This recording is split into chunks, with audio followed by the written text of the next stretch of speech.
اس میں اللہ رب العزت نے اپنے بندوں کو ایک دعوت دی ہے کہ تم اللہ کی معرفت حاصل کرنا چاہتے ہو، اللہ کی ذات کو جاننا چاہتے ہو، تو اپنی زندگی کے مختلف مرحلوں پر غور کرو، تمہیں اللہ کی معرفت نصیب ہو جائے گی۔ سب سے پہلے یہ تم دیکھو کہ اللہ کی ذات وہ ذات ہے جس ذات نے تمہیں کمزوری سے پیدا کیا اور اس کمزوری کے بعد پھر تمہیں کمزوری دی، پھر اس کمزوری کے بعد قوت دی اور اس قوت کے بعد پھر کمزوری دی۔ پہلی کمزوری سے مراد کہ انسان کو اللہ تعالیٰ نے پانی کی ایک بوند اور پانی کے قطرے سے پیدا کیا، اور انسان جب ماں کے پیٹ میں ہوتا ہے تو تب بھی وہ کمزور ہوتا ہے، یا وہ جمع ہوا خون ہوتا ہے، گوشت کا لوتھڑا ہوتا ہے یا ہڈیاں ہوتی ہیں، سانس بعد میں اس کے اندر پھونکا جاتا ہے۔ اس کے بعد جب وہ دنیا میں آتا ہے تو اس کی زندگی کا دوسرا مرحلہ، اس کا بچپنا، قرآن نے اس کو بھی کمزوری سے تعبیر کیا کہ بچہ بچپن کے اندر بھی کمزور ہوتا ہے، اور اس کے بعد قرآن کہتا ہے کہ ہم نے تم کو قوت دی۔ قوت سے مراد انسان کی زندگی کا وہ مرحلہ ہے جس کو جوانی کہا جاتا ہے، شباب جس کو کہتے ہیں، اور جس کو جوانی کا مرحلہ یا جوانی کا زمانہ کہا جاتا ہے، جس کے بارے میں علماء نے لکھا کہ یہ 40 سے 50 سال کے درمیان یہ آخر شباب جوانی اپنے اختتام کو پہنچ جاتی ہے۔ اس کے بعد انسان کے بڑھاپے کا آغاز ہو جاتا ہے۔ تو اس کے بعد قرآن کہتا ہے کہ طاقت اور قوت جو جوانی ہے، اس کے بعد پھر تمہیں کمزوری دی بڑھاپے کی صورت کے اندر، کیونکہ بڑھاپے کی صورت کے اندر بظاہر انسانی وجود کے اندر وہ طاقت، وہ توانائی، وہ قوت باقی نہیں رہتی جو جوانی میں اور شباب کی حالت میں ہوتی ہے۔ تو قرآن نے انسانی زندگی کے مختلف مرحلوں کو بیان کیا، اور اصل میں انسان کو اس بات کا احساس دلایا کہ تم اپنی زندگی کا قیمتی ترین جو وقت ہے وہ تمہارا شباب ہے، وہ تمہاری جوانی ہے، کیونکہ اس جوانی سے پہلے بھی تم کمزور ہو اور اس جوانی کے بعد میں بھی کمزوری ہے۔ تو وہ جو عہد شباب ہے، عالم شباب ہے، عالم جوانی ہے، وہ تمہاری زندگی کے قیمتی لمحات ہیں، ان لمحات کو کہیں ضائع نہ کر دینا۔ پھر قرآن نے بار بار نوجوانوں کا ذکر کیا قرآن کے اندر، اور نوجوانوں کی دین کے ساتھ محبت کو قرآن نے سراہا۔ اللہ رب العزت نے قرآن کے اندر اصحاب کہف کا واقعہ بیان کیا، جو ایک ظالم اور جابر بادشاہ کے سامنے اٹھ کر کھڑے ہوئے۔ اللہ رب العزت کی توحید کو ماننے والے اصحاب کہف جنہوں نے غار کے اندر پناہ لی تھی، قرآن کہتا ہے وہ سارے نوجوان تھے، اور انہوں نے جوانی کے اندر اللہ رب العزت کی توحید کے داعی بن کر وہی ظالم بادشاہ کے خلاف اٹھ کر کھڑے ہوئے۔ پھر قرآن کہتا ہے موسیٰ علیہ السلام پر جو لوگ ایمان لائے مشکل وقت کے اندر، ان کے اندر نوجوانوں کی ایک پوری جماعت تھی جنہوں نے موسیٰ علیہ السلام کی آواز پر لبیک کہا۔ تو اس لیے قرآن کہتا ہے کہ اپنی جوانی کی قیمتی لمحات کو، کیونکہ نبی علیہ السلام نے فرمایا یہ جو جوانی ہے یہ مست آگ کا شعلہ ہے، مست شعلہ ہے۔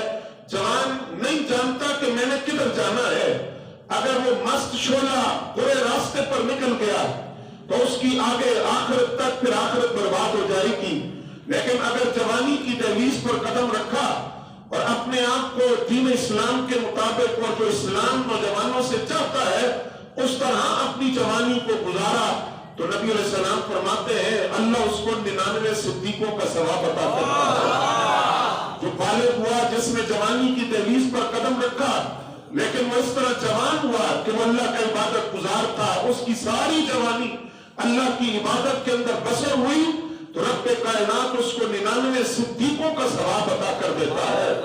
نبی علیہ السلام نے فرمایا 5 چیزوں کو غنیمت سمجھو۔ کتنی چیزوں کو؟ 5 چیزوں کو 5 چیزوں سے پہلے غنیمت سمجھو۔ شباب کا قبل حرم کا، سب سے پہلی بات ہی نبی علیہ السلام نے یہ فرمائی کہ اپنے بڑھاپے سے پہلے اپنی جوانی کو غنیمت سمجھو۔ پھر فرمایا حیات کا قبل موت کا، اپنی موت سے پہلے اپنی زندگی کو، اپنی چلتی سانسوں کو غنیمت سمجھو۔ آج تمہاری سانسیں چل رہی ہیں، اللہ نے جان دی ہے، اس جان کو غنیمت سمجھو۔ پھر فرمایا صحت کا قبل سقم کا، اپنی بیماری سے پہلے اپنی صحت کو غنیمت سمجھو۔ فراغ کا قبل شغل کا، کل تم مصروف